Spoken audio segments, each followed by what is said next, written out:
welcome to Wine Library TV. I am your host, Gary Vaynerchuk, and this, my friends, is the Thunder Show, aka the internet's most passionate wine program. And today we go to the Veneto area of Italy, near Verona, and we talk about a very intriguing region in Italy called Valpolicella. And Valpolicella produces some of the most interesting wines in the world. Obviously, the standard Valpolicella rides up the ladder and goes into Amarone, very superior wines. Obviously, there's Valpolicella by label, and then there's Valpolicella Superiore, which two of these are. The grapes that we most often see here are the Corvina grape. It is a varietal that most people have tried but don't know that. Oftentimes, Corvina and Randonio are the grapes that are on Valpolicella. And in general, it's a variety of wines that get me excited. The wines from Valpolicella are very food-friendly, very easy early drinking in comparison to their older brother from Amarone. And they make really special wines. Now, you've got to use Corvino, Randonio, but you're also allowed to use 15% non-traditional grapes. So Barbera, Sangiovese. As a matter of fact, the first wine is 85% Corvina, 10% Randonio, and 5% Sangiovese. Let's start with it. The Zanato Valpolicella Superior 2008, 89 points, Antonio Goloni, $11 US. Zanato is a big producer in the region. These wines are great pizza wines. They're great, kind of everyday Tuesday, Wednesday, Thursday kind of wines. At the same token, they can be quite more serious than your average Merlot or Cabernet that you buy at the supermarket. I think they bring intriguing depth. They're very food friendly, and aromatically I tend to like them quite a bit. So Big Ass Glass is out and about. Let's give it a snippy snip. Big nose here. You get a little bit of a red cherry fruit. I get a little hint of tobacco on the back end as well. A little spice as well. Also, tonight, please catch me on Wine and Web. You can just see that over there. Wine and Web on Sirius 108, XM 139, 10 p.m. Eastern, 7 Pacific. Tune in on the radio. We'll be talking vino tonight. Just a little plug there. Good little kind of cherry wood, cherries, and a little hint of tobacco. Let's give it a whirl.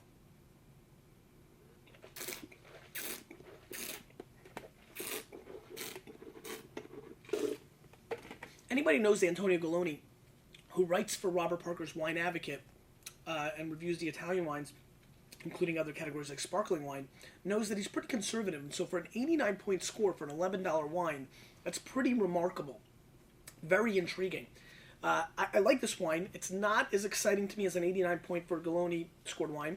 It seems a little basic for Valpolicella, but it has some nice chocolate and some fruit. I don't know about chocolate fruit, but it sounds delicious. I mean, I'd be all over it. But, little hints of chocolate, little plum action, which is fun for the kids that are 21 and older. Little hints of tobacco, good spice, basic, solid. To me, this is an 87-point wine, and there's nothing wrong with that. Really lovely.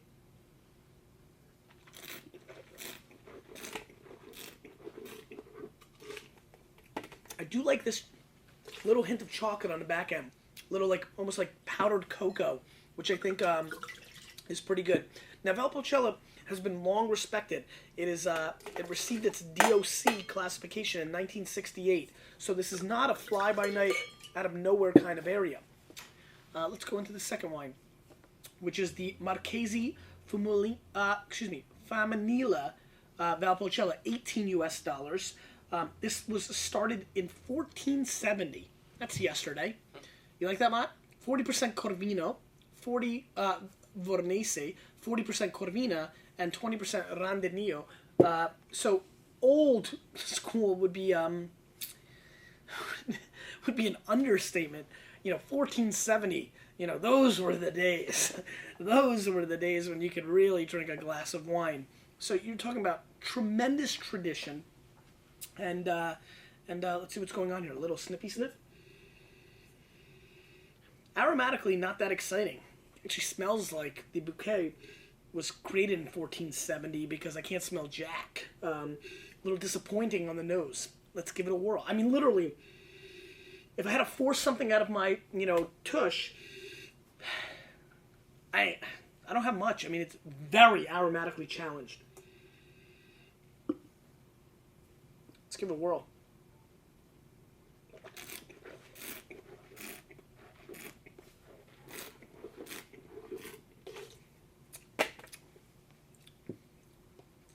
Not a fan.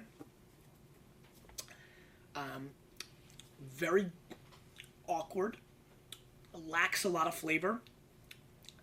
What flavor it does bring to the table is weak. I get a little cherry juice. No mid-palate. A little creaminess. Very, very light floral expression on this wine. At best, it's soulless. At worst, it's definitely not good. Maybe that's not even being really honest. This is a pretty poor effort. 18 bones doesn't stack up to the previous wine at $11 at all. And this is a very disappointing Valpolicella. One of the things about Valpolicella that I've always found interesting is that I've always thought that they are pretty good. Like, it's tough to get wines that were rated less than 80 in my own palate from Valpolicella. But ding, ding, ding, Marchesi Femminile, congratulations. You've been able to accomplish that. Vayner Nation, the Vaniacs out there, I'm going to score this wine a 71. I don't like it. It's not interesting to me, and I would stay away from it if I were you, because I'd find it completely stunning if anybody was to like this wine. Not only at $18, but let's move the decimal point. At $1.80, I'm not even that pumped.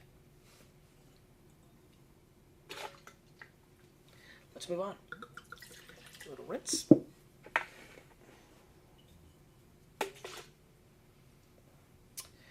Marion, 2004 Valpolicella Superiore, 60% Corvina, 20% Randania, 10% Corvina Gentil, 10% Taraldago. Very interesting. A little Taraldago. We need to do an episode on Taraldago. Marion 04, $22.76, 89 points, Antonio Galoni. It's like the score he gives out. So, nice little color. Sniffy sniff. Now this is funky. Funky, funky, funky. Smell this mop. It's got a very kind of like, auto body shop meets topsoil meets, Yeah, dirt. Dirty, right? Just smells dirty. Dirty! Like a little, it smells Christina Aguilera circa 2004. I don't know if I have that exact year right. Yeah, just really funky and dirty and interesting, though. Let's give it a whirl.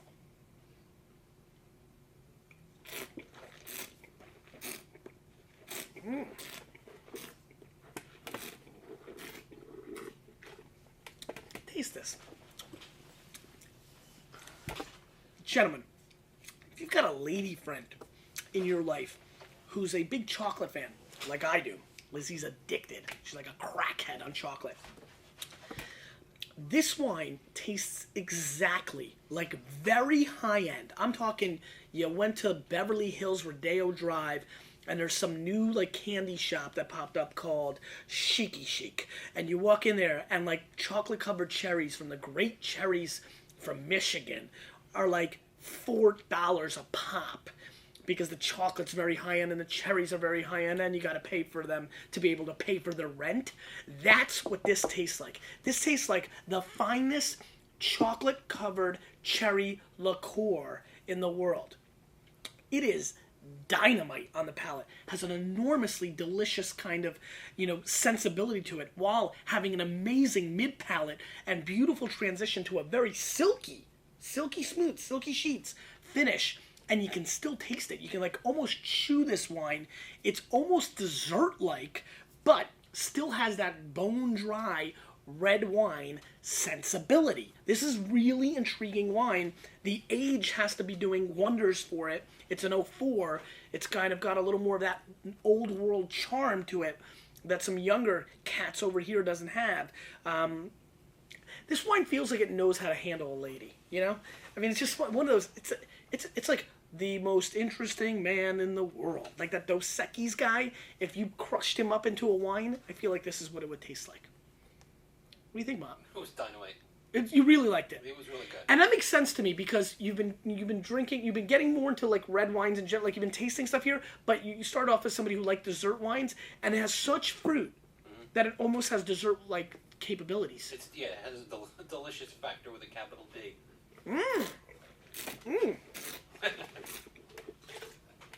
Awesome, baby, awesome. You turned into like Dick Vitale there. I think I better watch my back. That was a very good description. I agree.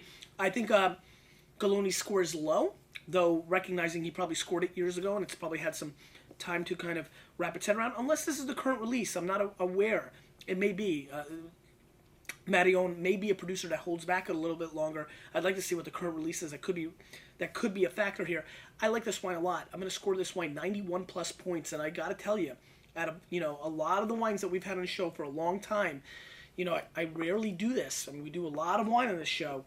This one I'd like you to write down. I think you should find this. And I don't know if I've ever really even said what I've just said. This should be something you should seek out and try because I think a lot of palates will enjoy it and it'll expand your palate. Marion 04 Valpolicella Superiore. Beautiful stuff. $22.76 here at Wine Library. Probably a $25 to $30 wine around the country. Something worthwhile. $60, $70, $75 on a restaurant list. Should be worthwhile. The great, and by the way, not to paint the wrong picture, has enough of a backbone, acidic minerality, tannin structure that it's not a floppy, goopy dessert wine. This is a very balanced kind of effort. We're just taken aback by its delicious factor with a capital D, baby. Question of the day. What is the most delicious thing you've had in the last 6 months? You, with a little bit of me, we're changing the wine world. Whether they like it